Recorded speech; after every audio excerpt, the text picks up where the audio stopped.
अब बात करते हैं हम प्रिंसिपल। नमस्कार। अब बात करते हैं प्रिंसिपल क्वांटम नंबर की। नमस्कार करना जरूरी है आप लोगों को। तो आजकल क्या है ना कि आजकल गुरु शिष्य का संबंध नहीं रह गया है ना। आजकल क्या होता है कि वो होता है मतलब कस्टमर वाला संबंध रहता है। तो कस्टमर क्या होते हैं, भगवान होते हैं, तो उनको भी नमस्कार। तो हाँ, तो बात हम कर रहे थे प्रिंसिपल क्वांटम नंबर की। तो प्रिंसिपल क्वांटम नंबर जो है, जो भी प्रिंसिपल क्वांटम नंबर होता है, मतलब चारों क्वांटम नंबर की हमने बात कर ली थी। 4 क्वांटम नंबर आप लोगों को बताए थे, याद होगा। आप लोगों को बोला था 4 क्वांटम नंबर है, प्रिंसिपल, एजीमुथल, मैग्नेटिक और स्पिन। जिसमें मैंने ये बोला था कि आपको कि principal quantum number, azimuthal quantum number and magnetic quantum number जो होते हैं वो श्रोडिंगर वेव इक्वेशन से एक्सप्लेन किए जाते हैं। लेकिन जो स्पिन क्वांटम नंबर होता है वो एज्यूम किया जाता है, आर्बिट्रेरली एज्यूम्ड है वो, ठीक है, जिसका कोई क्लासिकल एनालॉग नहीं है। तो मैंने आप लोगों को साई करके और वैसे करके लिख के बताया भी था कि कैसे कौन प्रिंसिपल होगा, कौन एजीमुथल होगा और कौन मैग्नेटिक होगा। लेकिन उससे ज़्यादा आपको समझ में आया नहीं होगा। उसका कारण है कि कोई अभी तक जब क्वांटम नंबर पढ़ा ही नहीं है तो उसके बारे में कैसे समझ में आएगा। तो स्टार्ट करते हैं। पहला क्वांटम नंबर नाम है principal quantum number. Principal quantum number, अब ये लिखना ठीक, मतलब आप लिखना चाहे लिख लीजिए। तो it is denoted by small n. भाई एन से तो मैंने डिनोट कर ही दिया। It is denoted by small n. अच्छा, आगे लिखेंगे आप, it gives the idea about energy.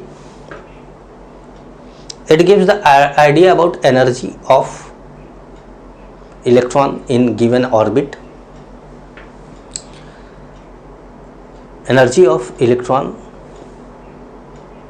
in given orbit and distance of electron from the nucleus. तो देखिए, प्रिंसिपल क्वांटम नंबर कि अगर हम बात करें और आपको याद हो कि हमने E n is equal to बोला -13.6 Z square upon n square electron volt. तो आप देखिए कि एन जो है आइडिया दे रहा है किसका, एन एन एन ही प्रिंसिपल क्वांटम नंबर है यहाँ पर। हाँ, ये अलग बात है कि ये जो प्रिंसिपल क्वांटम नंबर इस समय यहाँ लिया गया है वो मोनो इलेक्ट्रॉनिक स्पीसीज के लिए लिया गया है। लेकिन मतलब बोर ने तो केवल सिंगल इलेक्ट्रॉन वालों के लिए लिया था। लेकिन ये भी एन क्या है, ऑर्बिट का नंबर ही तो है। और ये एन क्या है, ऑर्बिट का रिप्रेजेंट बाय एन। और ये क्या कहते हैं, सेल नंबर बताता है, ऑर्बिट नंबर बताता है। एन क्या है, सेल नंबर और orbit number. Orbit and shell एक ही चीज है, ठीक है। तो सेल बता रहा है या ऑर्बिट बता रहा है। तो क्या बता रहा है कि भाई एनर्जी एन जो है वो एनर्जी के एन बढ़ेगा तो एनर्जी क्या होगा, बढ़ेगा। तो मतलब एन अगर इंक्रीज करता है तो एनर्जी भी क्या होगा, इंक्रीज करेगा। ये तो आप जानते ही हैं। अब आप सोचेंगे कि सर एन एनर्जी तो इनवर्सली प्रोपोर्शनल है एन स्क्वायर के, तो फिर बढ़ेगा कैसे। तो देखो, कोई चीज इनवर्सली प्रोपोर्शनल है। तो अब मान लीजिए कि ये 13.6 Z square upon n square है और जेड की वैल्यू मान लेते हैं 1 है। 13.6 ये 1 स्क्वायर अपॉन 1 स्क्वायर कर दिया तो ये क्या आ गया, -13.6। और जैसे 2 स्क्वायर किया ये आ गया -3.4। मतलब एन की वैल्यू जब 2 करी तो आ गया -3.4 और एन की वैल्यू जब 1 करी तो आया -13.6। तो -3.4 एंड -13.6 में बड़ा तो ये है, बड़ा तो ये है भाई। माइनस में जो वैल्यू कम होती है वही ना ज़्यादा मानी जाती है। तो -3.4 बड़ा है। और -3.4 कब आ रहा है, जब एन की वैल्यू कितनी आ रही है, 2 आ रही है। और एन की वैल्यू 1 आ रही है तो ये आ रहा है, एन की वैल्यू 2 आ रही है तो ये आ रहा है। तो मतलब एन बढ़ रहा है तो एनर्जी भी बढ़ रही है, ये कहने का मतलब है।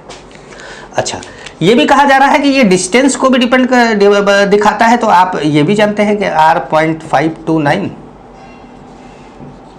n² by Z. ये भी आप जानते हैं।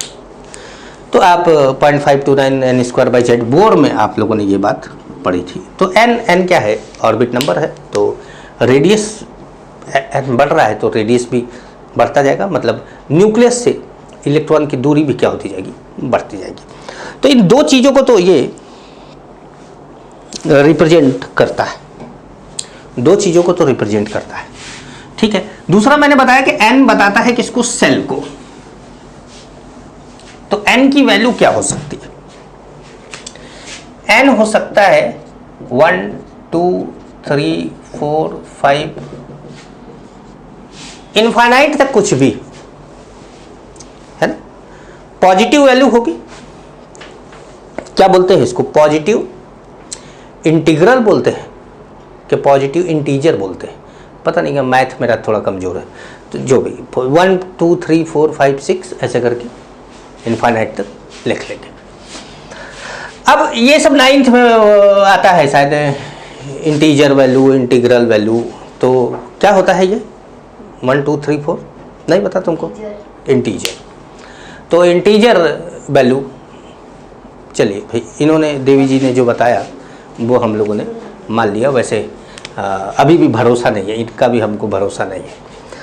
तो अब जैसे आप लिखते थे सेल के बारे में, याद होगा आप लोगों को कि L M N O P ऐसे करके सेल बताते थे ना आप। तो यही जो K है, K फर्स्ट सेल था, तो ये क्या हो गया? 1 2 3 4 5 6। कहने का मतलब है कि यही जो K है वो 1 है, जो L है वो 2 है, M है वो 3 है, N है वो 4 है, O है वो 5 है, P है 6 है। आगे बढ़ते जाइए, इनफाइनाइट तक जाना है आपको, ठीक है। तो ये क्या कर रहा है कि सेल के नंबर को बता रहा है, डिनोट करता है, ठीक है। अब किसी भी एक, अगर आपको प्रिंसिपल क्वांटम नंबर पता है तो इसका मतलब आपको सेल का नंबर पता है, ऑर्बिट का नंबर पता है। सेल का नंबर पता है, ऑर्बिट का नंबर पता है। ये लिख लिया आप लोगों ने, पता है आपको। Maximum number of electrons in n orbit is equal to 2n square होता है। Maximum number of electron in n orbit कितना होता है? 2n square. एक ऑर्बिट में, एक सेल में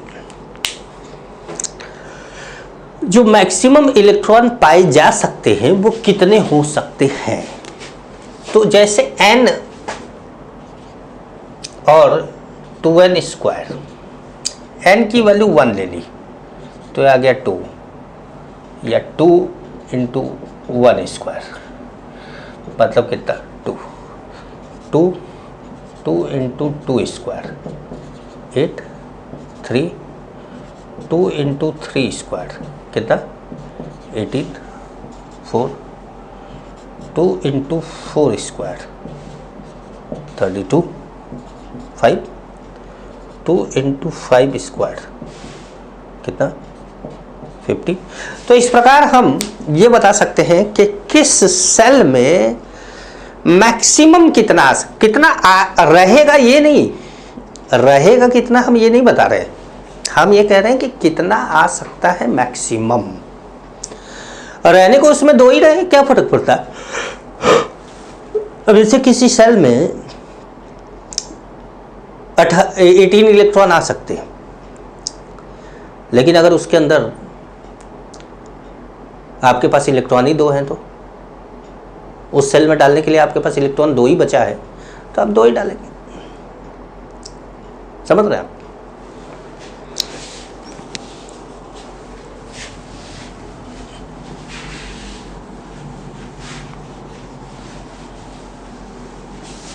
ठीक है। अब n और एक चीज बताता है, ऑर्बिट एंगुलर मोमेंटम। आप लोगों को याद होगा कि हम लोगों ने बात करी थी ऑर्बिट एंगुलर मोमेंटम में, तो हमने बोला था कि NH/2π होता है, MVR = NH/2π। तो MVR से तो फिलहाल मतलब नहीं है, फिलहाल तो हमको n प्रिंसिपल क्वांटम नंबर से मतलब है। तो n जो है वो क्या है, n जैसे ही 1 होगा तो ऑर्बिट एंगुलर मोमेंटम H/2π होगा, 2 होगा तो ये होगा H/π होगा, 3 होगा तो 3H/2π होगा, 4 होगा तो 2H/π होगा। मतलब कहने का मतलब है कि n की वैल्यू आप चेंज करते जाएंगे तो ऑर्बिट एंगुलर मोमेंटम चेंज होता जाएगा। एक नोट करके जरूर पॉइंट लिख लीजिएगा, ये H/2π को एक सिंबल से डिनोट करते हैं जो ऐसे है। मतलब यहां पर आप ऐसे भी लिख सकते हैं,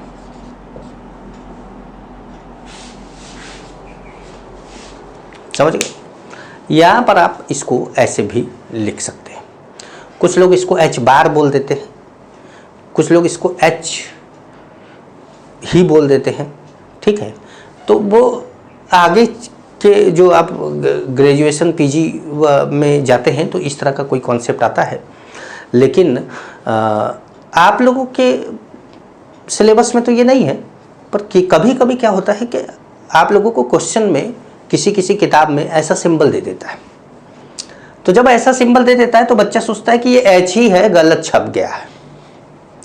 तो गलत नहीं छपा है, H/2π को H बोला जा रहा है। ये भी एक कांस्टेंट है, क्योंकि ये दोनों क्या है, कांस्टेंट है, तो ये भी क्या है, कांस्टेंट है। तो अब बात करते हैं एजीमुथल क्वांटम नंबर की, जो हमारा दूसरा क्वांटम नंबर है। दूसरे क्वांटम नंबर का नाम है हमारे AZIMUTH, एजीमुथल क्वांटम नंबर। इसको हम L से डिनोट करते हैं, छोटे वाले L से। L लग रहा है नहीं हमारे, मैं जब L बनाता हूँ तो मुझे अपने इंग्लिश टीचर की याद आ जाती है। वो बोलते थे कि तुम जो L बनाते हो वो E की तरह लगता है। तो मुझे आज तक समझ में नहीं आया ये बात, आज तक नहीं समझ में आया है। तो क्योंकि मैं ई तो ऐसे बनाता हूँ और L ऐसे बनाता हूँ, तब मुझे L और E में, अब जैसे कुछ लोग E ऐसे भी बना देते होंगे या ऐसे बना देते होंगे, ये कहीं भी L नहीं लग रहा। लेकिन खैर ठीक है, उन्होंने बोला तो मुझे लगता है कि उनको उस लैंग्वेज के बारे में ज़्यादा नॉलेज थी, तो उनके हिसाब से कहीं सही रहा होगा, जो आज तक मैं नहीं ढूंढ पाया।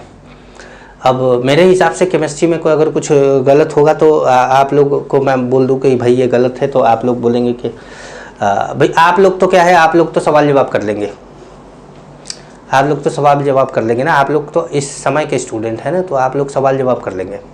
हम लोगों का टाइम था कि हमारे टीचर अगर कुछ बोल देते थे ना, और वो गलत भी रहता था ना, तो हमारे लिए वो पत्थर की लकीर रहता था कि हाँ, अगर सर ने बोला है तो बोला है।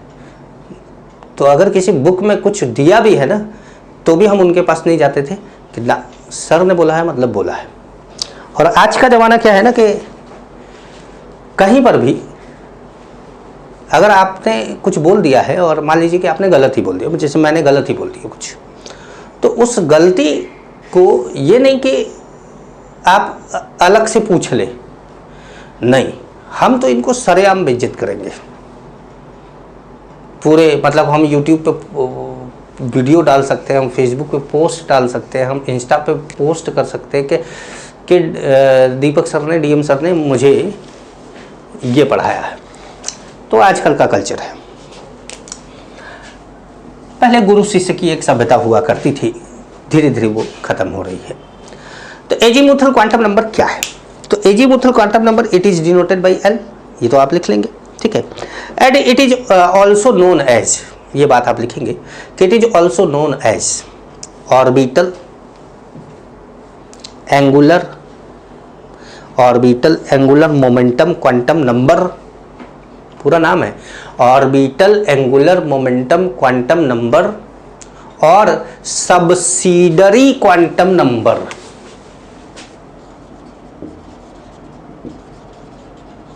क्वांटम नंबर, मतलब सब्सिडरी क्वांटम नंबर या orbital angular momentum quantum number के बारे में ये बताता है।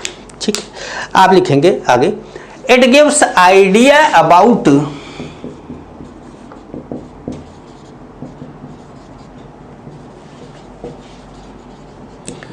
Subshell,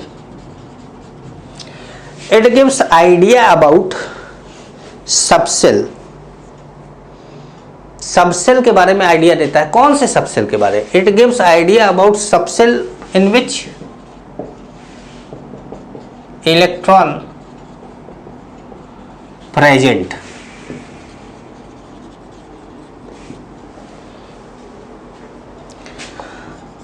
the total value of L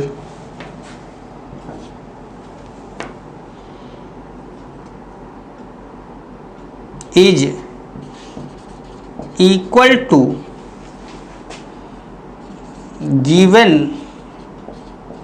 value of n. The total value of L is equal to given value of n. n क्या है? प्रिंसिपल क्वांटम नंबर है। l क्या है? अजीमुथल क्वांटम है। समझ, मैं समझाता हूँ, आप चिंता मत करिए। l कंफ्यूजन हो जाएगा लोग, ये क्या है सर, समझ में नहीं आ रहा है। ठीक, आएगा आएगा, चिंता मत करो। अब मैंने बोला कि total value of l is equal to given value of n। जैसे मान लीजिए n की वैल्यू 3 है, 3 है, तो l की वैल्यू भी 3 आएगी, अलग अलग 3 आएगी, 3 आएगी। समझाते हैं जी। The value of L varies from 0 to n-1। L की जो वैल्यू होती है वो वेरीज होती है कहाँ से? 0 से n-1 तक, 0 से n-1 तक। जैसे मान लीजिए कि एग्जाम्पल है कि n इज इक्वल टू 1 है, तो L इज इक्वल टू क्या होगा? 0 होगा। n इज इक्वल टू 2 है, तो L इज इक्वल टू क्या होगा? 0 1। 0 1 क्यों भाई? 2 है तो एक तो 0 होगा, शुरुआत 0 से होगी, फिर n-1 तक जाएगा। n-1 मतलब 2 - 1 कितना आएगा? 1। तो देखो n की वैल्यू 2 है, तो L की वैल्यू कितनी है? 2 वैल्यू है, ये नहीं कि 2 है, मैं ये कह रहा हूँ 2 वैल्यू है, एक 0 है, एक 1 है, कुल मिला जुला कर 2 वैल्यू है। जैसे n की वैल्यू है 4, तो L 4, तो L की वैल्यू क्या हो जाएगी? 0 1 2 3। कहाँ तक जाएगा? 4 - 1 मतलब 3 तक, 0 से 3 तक जाओ। जैसे n की वैल्यू है 10, n की वैल्यू क्या है? 10 है, तो L कैसे जाओगे? 0 to 10 - 1, 10 - 1 कितना हो गया? 9। तो 0 1 2 3 4 5 6 7 8 9, ऐसे आप L की वैल्यू लिखेंगे। तो अब आप जब 1 2 3 4 5 6 7 8 9 और एक 0 भी है, तो वो हो गया 10। तो टोटल जो वैल्यू आती है वो 10 ही है, मतलब जितना n लिखा होता है L की वैल्यू अलग अलग मिलाकर उतनी ही होती है। यही बात ये बोली गई है, the total value of L is equal to given value of n। समझ गए? आइए थोड़ा सा और समझते हैं, मामले को थोड़ा और आगे बढ़ाते हैं।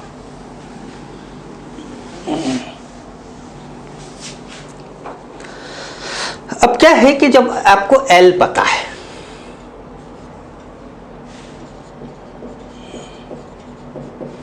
तो आपको सबसेल पता है। आप बोलेंगे नहीं सर हमको नहीं पता है। अरे मैं भी जानता हूं तुमको नहीं पता है, लेकिन तुमको ये मानना पड़ेगा कि जब मैं बता दूंगा तो तुमको रट्टा मार लेना है उसको। और जब तुमको रट्टा मार लेना है तो तुमको ये बोलना है कि हाँ हमको पता है। जैसे हमको एक बात बताइए कि आप लोगों को ABCD पता है कि नहीं है? तो आप सोच के बोलेंगे हाँ सर पता है, ABCD पता है हमको। तो ये मैं बोलूंगा कि क्या आपको ABCD समझ में आया है, तो आप बोलेंगे नहीं, ABCD आपको समझ में नहीं आया। क्या आपको ABCD याद है?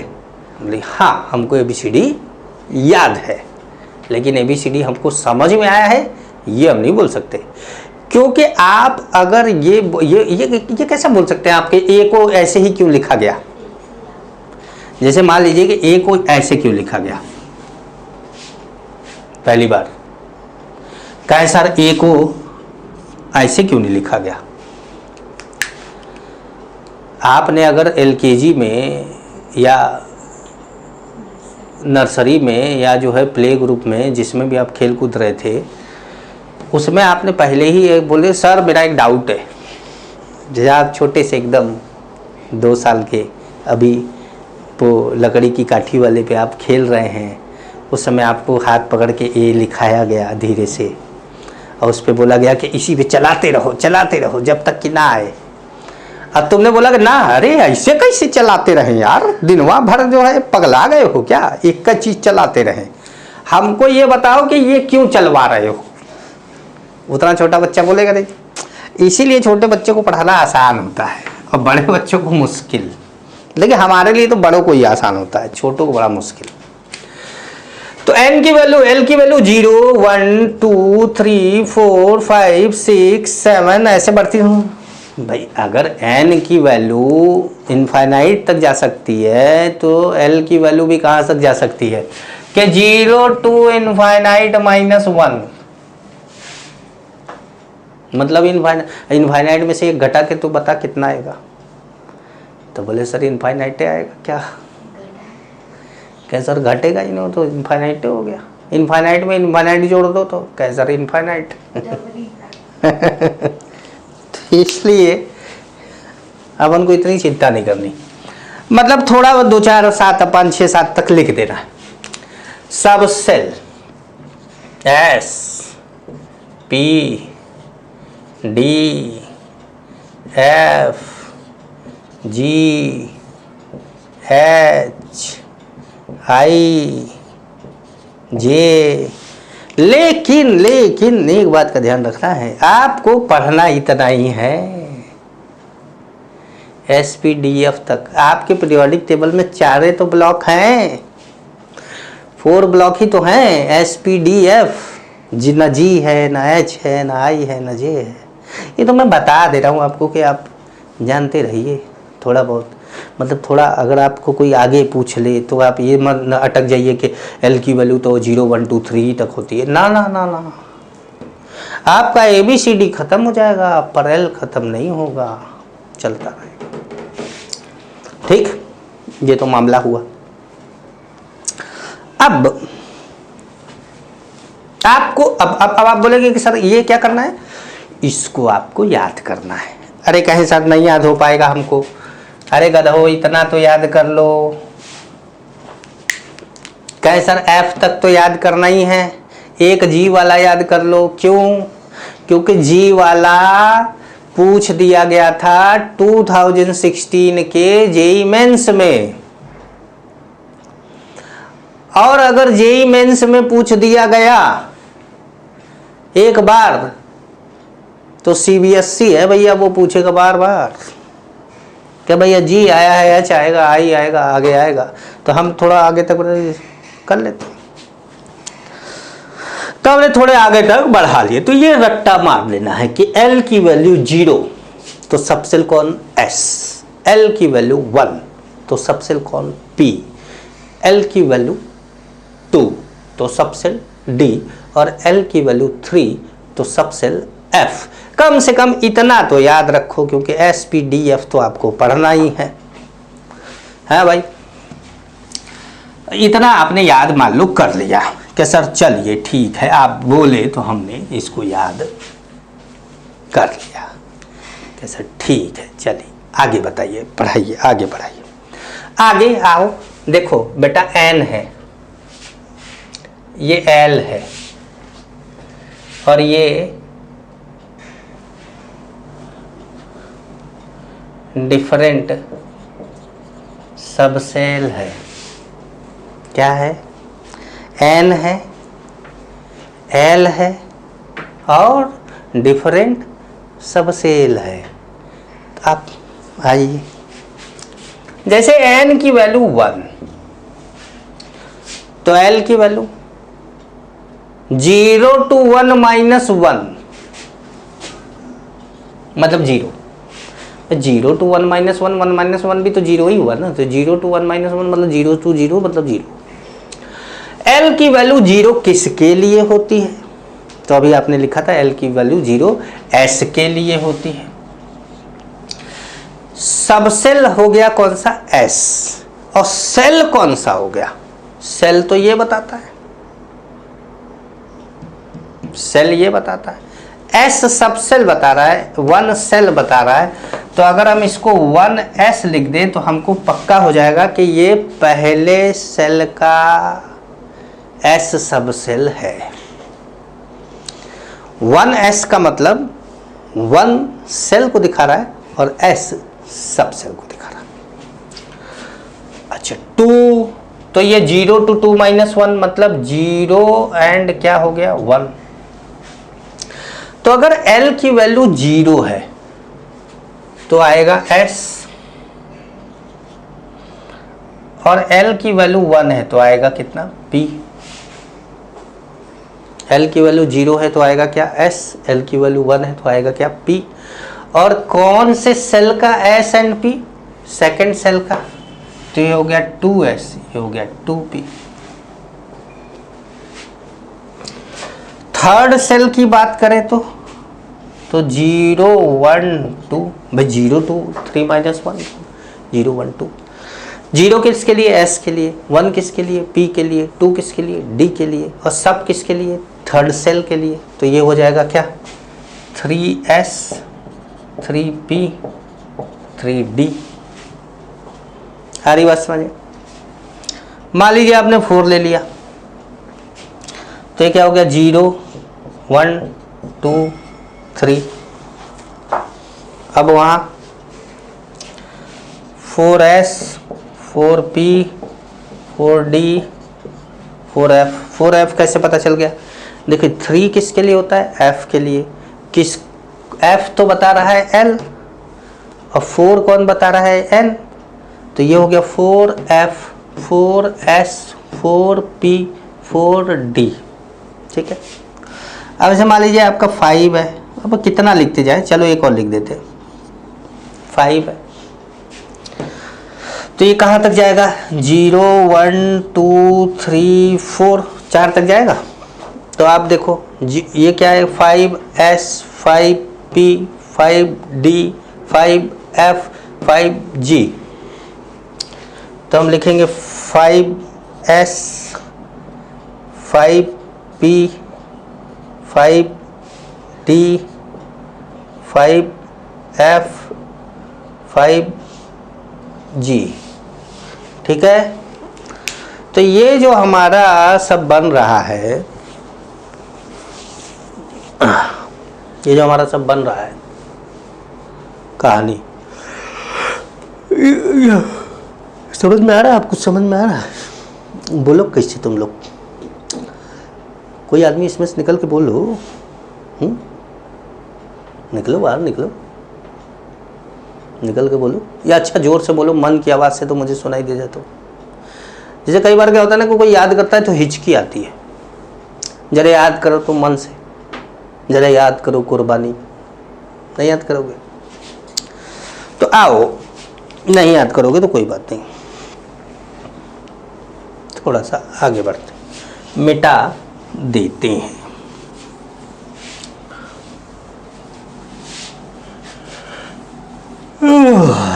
ये भगवान। अच्छा, जैसे उसमें n जब था तो था कौन सा angular momentum, orbit angular momentum. L जब आता है तो इसमें आता है ऑर्बिटल एंगुलर मोमेंटम। क्या आता है, orbital angular momentum.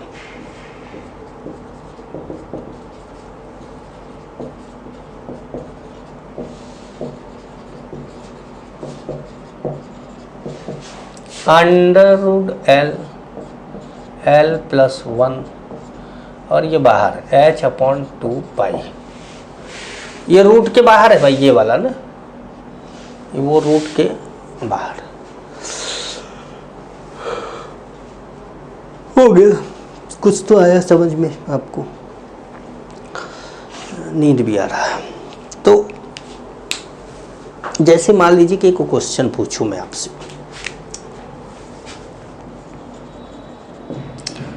Find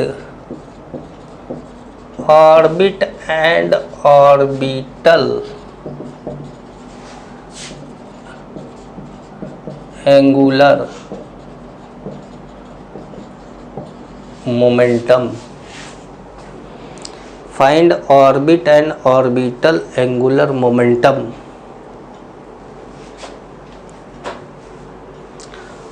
find orbit and orbital angular momentum of 2s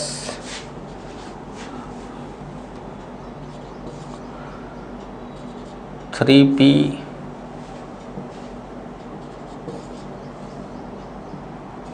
4d 2p। चलो ठीक है, कुछ एक दो एग्जाम्पल ले ली। सबसे पहले की बात करें, ऑर्बिट एंगुलर मोमेंटम क्या होता है, NH/2π। n कितना है, 2 भाई, ये बताता है सेल को, ये जो आगे नंबर लिखा है ये बताएगा किसको, सेल को। तो n कितना है, 2, तो ये हो जाएगा 2h/2π और ये हो गया h/π, h/π। ऑर्बिट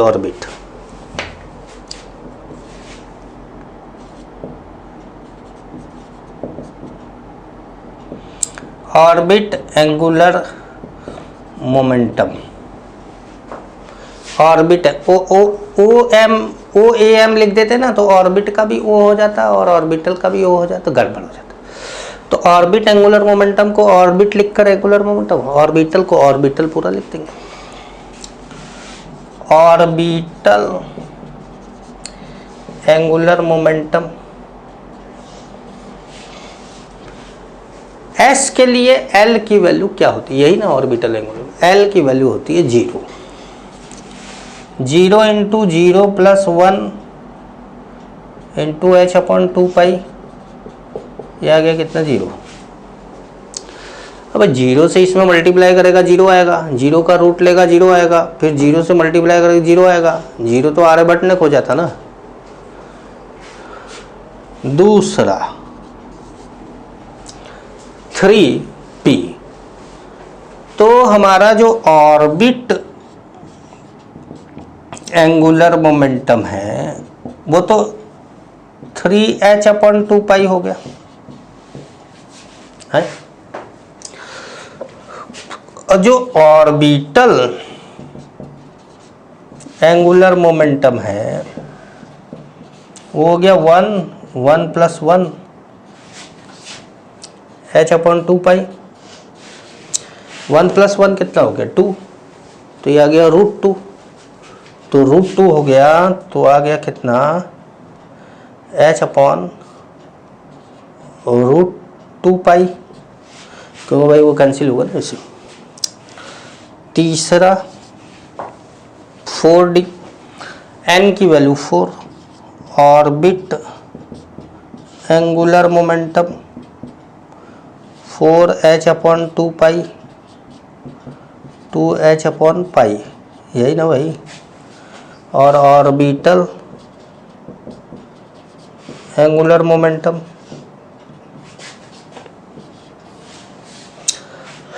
d के लिए l की वैल्यू होती है 2, तो 2 plus 2 1,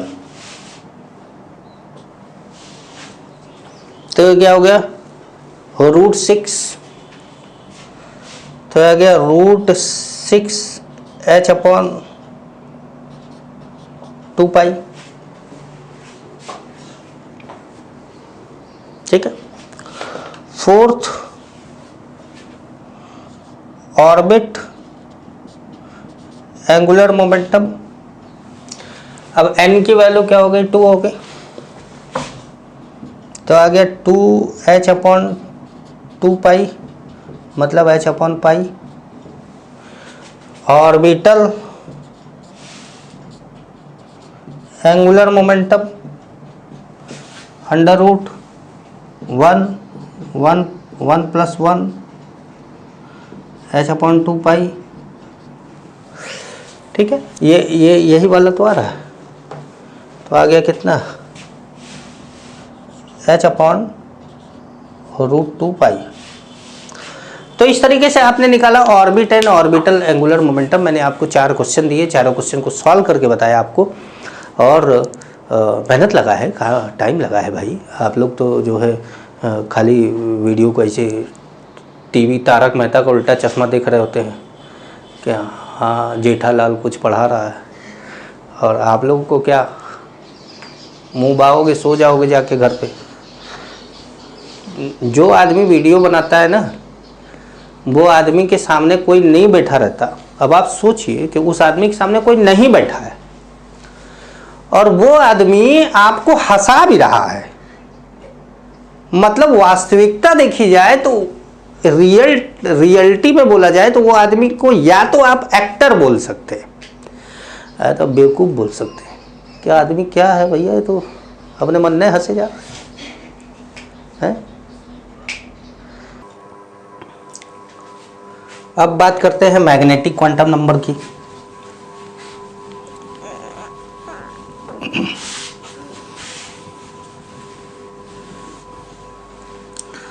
magnetic quantum number, magnetic quantum number में आप लोगों को, मैं थर्ड ले लेते, third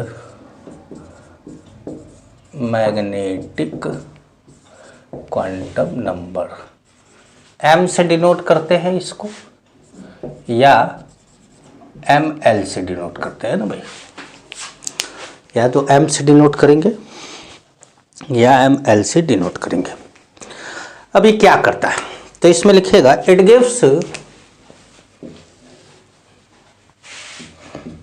gives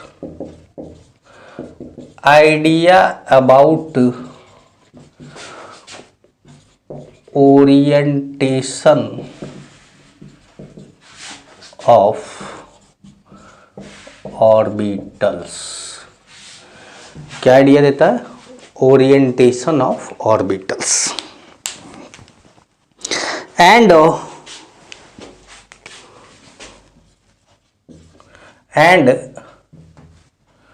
also about number of orbitals। ठीक है, number of orbitals for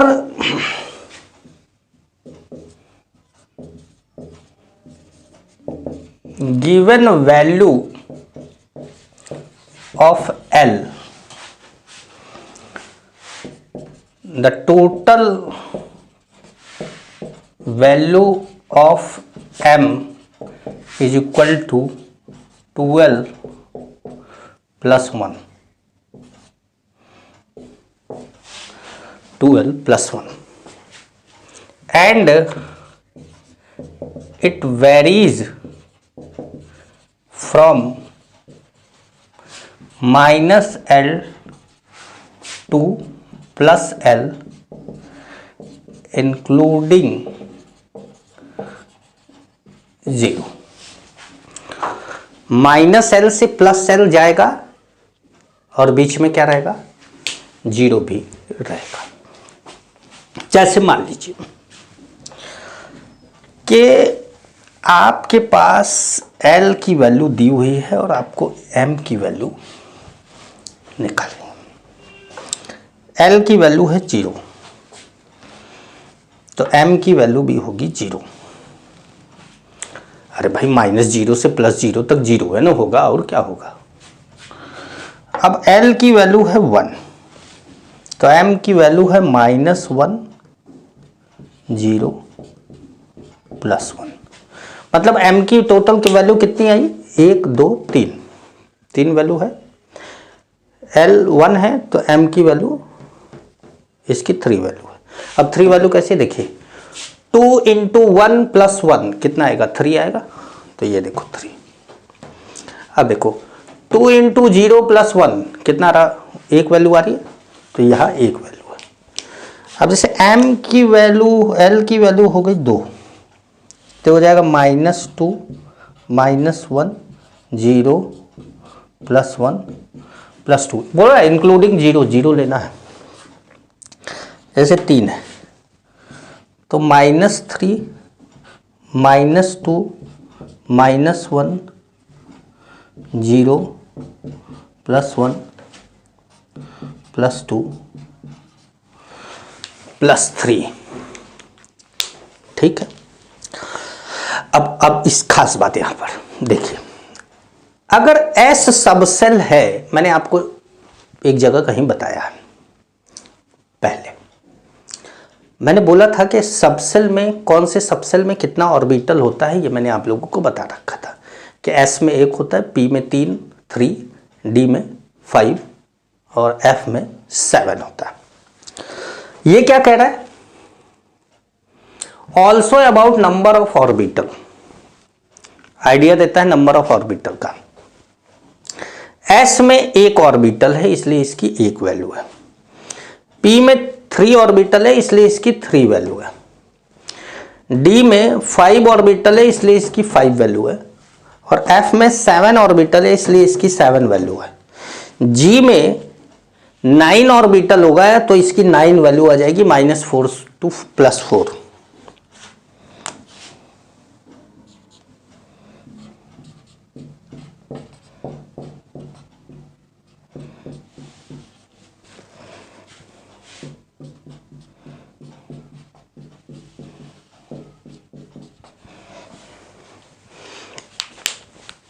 ये वैल्यू आएगी।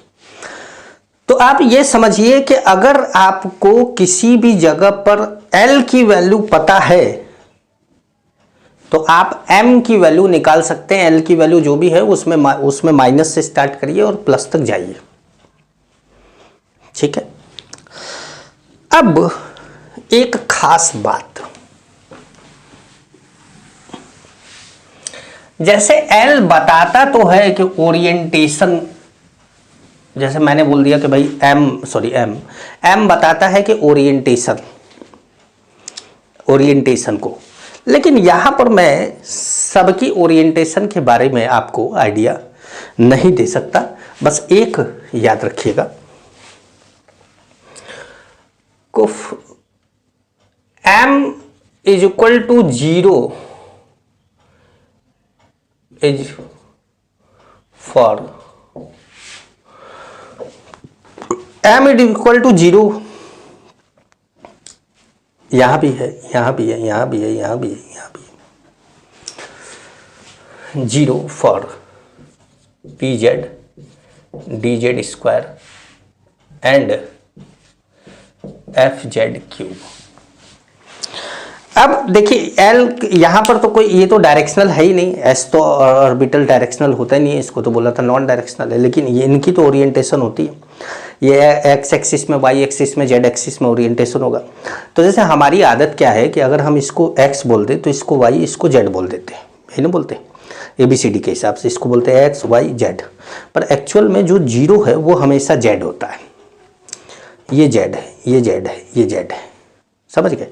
तो ये P के लिए है तो ये PZ है, ये D के लिए है तो ये DZ² हो जाता है, और ये F के लिए है तो FZ³ हो जाता है।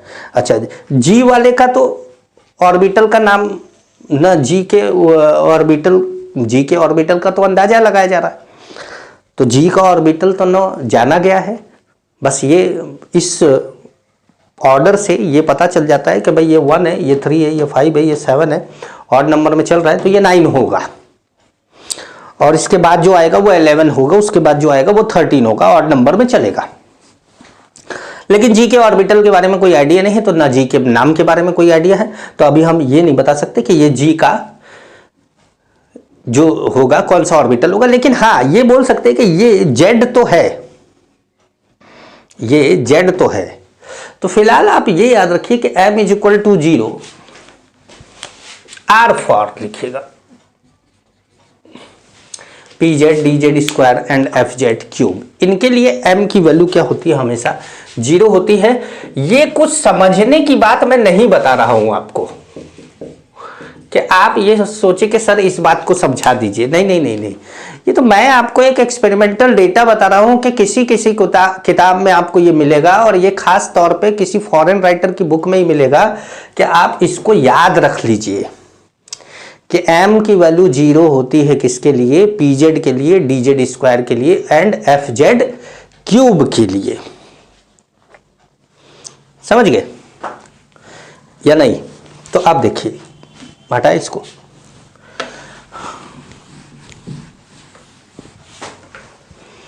देखिए for given value of L,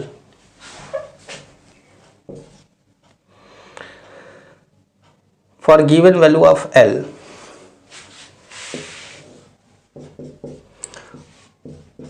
total value of m is equal to total number of orbital in subshell.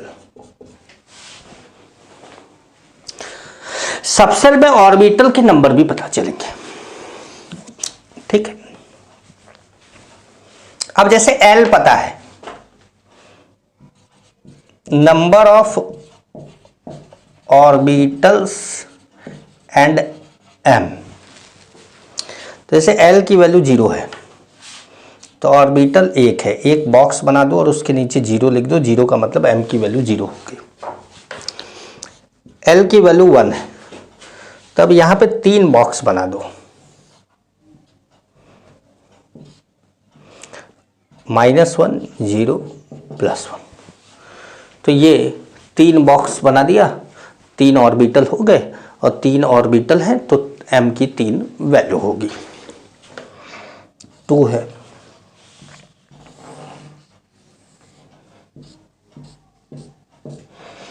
-2 -1 0 +1 +2, 5 orbital है तो m की वैल्यू भी 5 है, 5 वैल्यू है -2 से लेके +2 तक।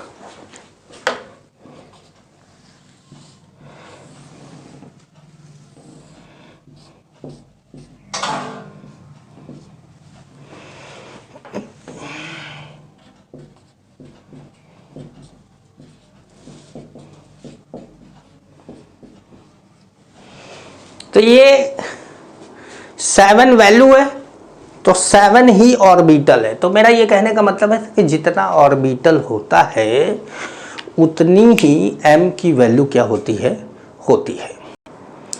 देखिए for given value of n, principal quantum number की अगर हम बात करें कि प्रिंसिपल क्वांटम नंबर के लिए आप जानते हैं कि एक ऑर्बिटल में कितने इलेक्ट्रॉन होते हैं, 2 इलेक्ट्रॉन।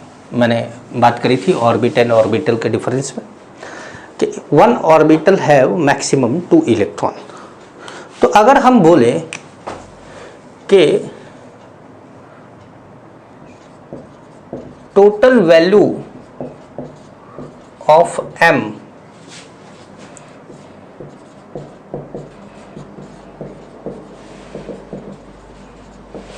और जितना वैल्यू m का होगा उतना ही नंबर ऑफ ऑर्बिटल भी होंगे, तो total value of m for given value of n is equal to n square. ठीक है, कहने का मतलब समझाते हैं आपको। जैसे n की वैल्यू कितनी है, 3 है,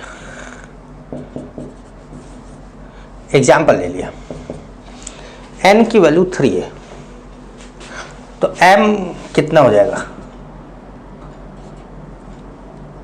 3 स्क्वायर। 9, और 9 ही क्या है, नंबर ऑफ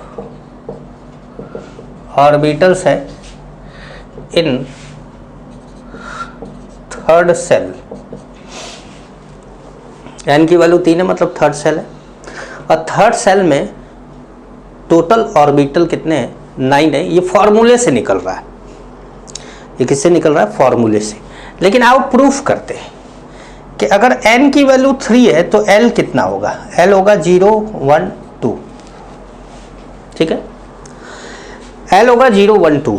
0 क्या होता है, s होता है, ये क्या होता है, p होता है, और ये क्या होता है, d होता है। s में कितना ऑर्बिटल, 1 ऑर्बिटल, p में 3 ऑर्बिटल, और d में 5 ऑर्बिटल। जानते हैं? अब टोटल ऑर्बिटल गिन लीजिए, 1 2 3 4 5 6 7 8 9 9 आ रहा है। यही बोला जा रहा है कि जो टोटल नंबर ऑफ ऑर्बिटल होंगे वो डायरेक्ट फॉर्मूले से आप निकाल सकते हैं। लेकिन अगर आपको डायरेक्ट फॉर्मूले से नहीं निकालना है तो n के लिए l की वैल्यू निकाली, n के लिए l की वैल्यू निकाली, और l की वैल्यू निकालने के बाद सबके लिए बारी बारी से m की वैल्यू निकाली। जो जैसे यहाँ पर m की वैल्यू क्या होगी, 0, यहाँ पर होगी -1 0 +1, यहाँ पर -2 -1 0 +1 +2। तो जितने m की वैल्यू आते जाएंगे उतने ही ऑर्बिटल आते जाएंगे। तो टोटल वैल्यू ऑफ m भी कितना होगा, 9। टोटल वैल्यू ऑफ ऑर्बिटल भी कितना होगा, 9। और एक ऑर्बिटल में कितने इलेक्ट्रॉन होते हैं, 2। तो आप यहाँ पे बोल सकते हैं कि टोटल नंबर ऑफ इलेक्ट्रॉन कितना हो जाएगा, 2n²। Total value of electron कितना हो जाएगा, 2n²। तो थर्ड सेल में 9 ऑर्बिटल है, तो मैक्सिमम नंबर ऑफ इलेक्ट्रॉन कितना हो सकता है, 18। मैक्सिमम नंबर ऑफ इलेक्ट्रॉन कितना हो सकता है, 18 हो सकता है। समझ पा रहे हैं? तो आप कुछ थ्योरेटिकल पॉइंट लिख रहा है मुझे, मैं लिख देता हूं तब एक्सप्लेन करता। देखिए कुछ बातें लिखी गई हैं, अगर आप चाहे तो पहले पढ़ सकते हैं या मैं पहले बोल दूं फिर आप पढ़ लीजिए। एक्चुअली क्या है कि एक इलेक्ट्रॉन जब किसी भी ऑर्बिट में घूमता है तो आप जानते हैं कि इलेक्ट्रॉन के ही मूवमेंट से करंट अराइज होता है। तो जब इलेक्ट्रॉन घूमता है, देखिए चार्ज के होने से इलेक्ट्रिक फील्ड जनरेट होता है। आप अगर नहीं जानते हैं ये बात तो जानिए कि कोई भी चार्ज पार्टिकल होने से इलेक्ट्रिक फील्ड जनरेट होता है, और अगर चार्ज पार्टिकल चल रहा है, मूविंग है, तो मैग्नेटिक फील्ड भी जनरेट होता है। कहने का मतलब है कि मूविंग चार्ज पार्टिकल्स की वजह से इलेक्ट्रिक फील्ड और मैग्नेटिक फील्ड दोनों जनरेट होगा। मूविंग से मैग्नेटिक फील्ड होगा, और केवल चार्ज पार्टिकल का होना, चाहे वो स्टेशनरी हो चाहे मूविंग हो चाहे वो डायनेमिक हो, चार्ज पार्टिकल है तो इलेक्ट्रिक फील्ड है, और लेकिन मोशन में है तो मैग्नेटिक फील्ड है, मोशन में नहीं है तो मैग्नेटिक फील्ड नहीं है। तो एक इलेक्ट्रॉन अगर एक ऑर्बिट में घूमता है तो वो एक चार्ज पार्टिकल है, और अगर एक चार्ज पार्टिकल है तो इलेक्ट्रिक फील्ड है, और वो अगर एक सर्कुलर लूप में घूम रहा है तो इलेक्ट्रॉन जिस डायरेक्शन में घूमता है उसके अपोजिट डायरेक्शन में करंट चलता है। तो इसका मतलब करंट का एक लूप दिखता है, ठीक है। और मूविंग चार्ज की वजह से मैग्नेटिक फील्ड अराइज होता है। मैग्नेटिक फील्ड अराइज होता है तो वो जो पूरा सिस्टम है वो मैग्नेटाइज हो जाता है। अब जब मैग्नेटाइज हो जाता है तो जिस भी जगह पर ये इलेक्ट्रॉन होता है वहां पर मैग्नेटिक फील्ड के इन्फ्लुएंस से उस सब एनर्जी लेवल में, सब सेल में एक ओरिएंटेशन जनरेट होता है जो 3 डायमेंशनल स्पेस में न्यूक्लियस के अराउंड किसी एक डायरेक्शन को रिप्रेजेंट करता है। और ये चीज आपको एक्सप्लेन करता है कौन, मैग्नेटिक क्वांटम नंबर। लेकिन इन चीजों के बारे में अगर, ठीक है, तो आइए फिर जो है जरा सा देख लेते हैं कि क्या लिखा हुआ। An electron with angular momentum can be thought as an electric current circulating in a loop. अब एंगुलर मोमेंटम है तो इसका मतलब घूम रहा है, और अगर इलेक्ट्रॉन घूम रहा है तो इलेक्ट्रॉन जिस डायरेक्शन में घूम रहा है उसके अपोजिट डायरेक्शन में करंट भी घूम रहा है। तो अगर इलेक्ट्रॉन ऐसे घूम रहा है तो करंट ऐसे घूम रहा है, तो ये सर्कुलेटिंग लूप वाला एक करंट बन गया। ठीक है। अब magnetic field due to this current, क्योंकि चार्ज मूविंग होगा तो मैग्नेटिक फील्ड अराइज होगा, due to this current will arise. ठीक है। This magnetic field induce magnetism, magnetic field होगा तो उसके अंदर अपने आप वो मैग्नेटिज्म डाल देगा। इंड्यूस का मतलब समझते हो? इंड्यूस का मतलब होता है इंड्यूस नहीं पता चल पा रहा है कभी कभी मतलब हिंदी का अच्छा नॉलेज भी है मेरे पास, फिर कभी कभी क्या होता है कि मुझे हिंदी ही नहीं आता उसका। तो ठीक, this magnetic field induce magnetism मतलब उसके अंदर डाल देना, उसके अंदर। ठीक, is determined by magnetic quantum number. Magnetic quantum number अब हम जान ही रहे हैं। This magnetic field induced magnetism is determined by magnetic quantum number. Under the influence of magnetic field, the electron in a given sub energy मतलब subshell होगा, सब energy level prefer to orient themselves in certain specific region in space around the nucleus. मतलब ये जो magnetic field की वजह से, magnetism की वजह से जो इलेक्ट्रॉन है वो हो सकता है ऐसे ओरिएंट हो जाए, हो सकता है ऐसे ओरिएंट हो जाए, हो सकता है ऐसे ओरिएंट हो जाए, हो सकता है ऐसे ओरिएंट हो जाए, मतलब ये डायरेक्शन हो जाए, मतलब ये ऐसे हो जाए, डंबल ऐसे हो जाए, तो ऐसा कुछ ओरिएंटेशन हो जाएगा। मतलब मैं नाच वाच के बता रहा हूँ ना, आपको मज़ा तो आ रहा होगा। चलिए कि सर हमको तो जो है केमिस्ट्री में डांस इंडिया डांस भी दिख जा रहा है। तो nuclear the number of possible orientation for a given sub energy level, possible orientation sub energy level मतलब subshell, is determined by possible value of m. जैसे मान लीजिए कि सब एनर्जी लेवल है, मान लीजिए आपका सबसेल है पी, तो पी के लिए एम की वैल्यू 3 है, -1 0 +1, और ऑर्बिटल कौन सा है, p x p y p z. तो इसका ओरिएंटेशन 3 डायरेक्शन में होगा, एक पी मतलब एक्स एक्सिस पे होगा, एक एक्स एक्सिस पे होगा, एक वाई एक्सिस पे होगा, ये एक्स हो गया, ये वाई होगा, ये जेड हो गया। ठीक है भाई, x Y Z.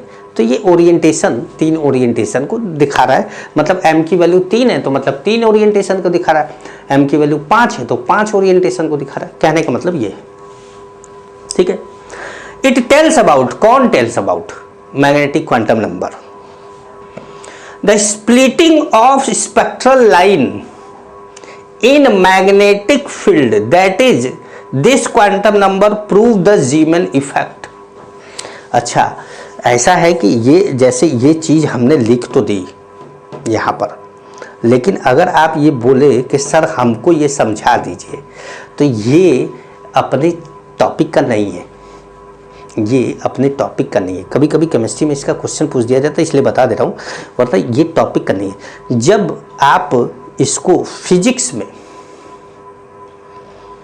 Nuclear physics, modern physics पूरा पढ़ेंगे जो, तो एटम एंड न्यूक्लियस वाला जो चैप्टर आता है आप लोगों का मॉडर्न फिजिक्स में, उसमें 2 इफेक्ट समझाया जाता है आपको, एक जीमैन इफेक्ट और एक स्टार्क इफेक्ट। स्टार्क जानते हो, स्टार्क, एक तो वो आयरन मैन वाले थे टोनी स्टार्क, तो स्टार्क से, टोनी स्टार्क से स्टार्क याद रखिए। टोनी स्टार्क हर चीज को क्या करते थे, मतलब वो उड़ते थे, इलेक्ट्रिसिटी ये वो ऐसे ऐसे करके आग वाग फेंकने लगते थे। तो वही चीज यहाँ पर क्या हो रही है कि जीमैन इफेक्ट है क्या, spectral line in magnetic field, और स्टार्क इफेक्ट है spectral line in electric field. Stark, Tony Stark से स्टार्क। तो याद रखिएगा कि अगर स्टार्क इफेक्ट होगा तो वो किसके लिए होगा, spectral line in electric field, और अगर जीमैन इफेक्ट होगा तो वो किसके लिए होगा? Spectral line in magnetic field. तो ये हमारा जो 3 क्वांटम नंबर है हमने उसकी बात करी। जो मेन बात है वो क्या है कि प्रिंसिपल क्वांटम नंबर जो n है वो सेल को बताता है। एजीमुथल क्वांटम नंबर जो l है वो सब सेल को बताता है कि उसकी वैल्यू 0 है तो s है, 1 है तो p है, 2 है तो d है, 3 है तो f है, वो सब सेल को बताता है। मेन आपको वहाँ ये याद रखना है। जो मैग्नेटिक क्वांटम नंबर है वो ऑर्बिटल को बताता है कि कितने ऑर्बिटल इसके अंदर होंगे। जैसे L की वैल्यू 0 तो M की वैल्यू 0, मतलब दोनों की एक एक वैल्यू है, तो ऑर्बिटल 1। L की वैल्यू 1 तो M की वैल्यू -1 0 +1, तो L की वैल्यू 1 किसके लिए है? P के लिए।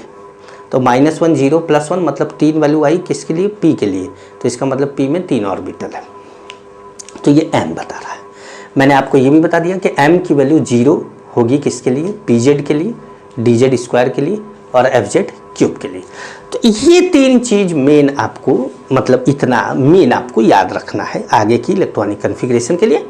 बाकी जो हमारा है वो थ्योरेटिकल पार्ट है, वो थ्योरी से डायरेक्ट क्वेश्चन पूछेगा तो आपको ये पूरी थ्योरी याद करनी पड़ेगी। समझ गए? अब हम बात करेंगे स्पिन क्वांटम नंबर की। जो हमारा अगला टॉपिक है वो क्या है? Spin quantum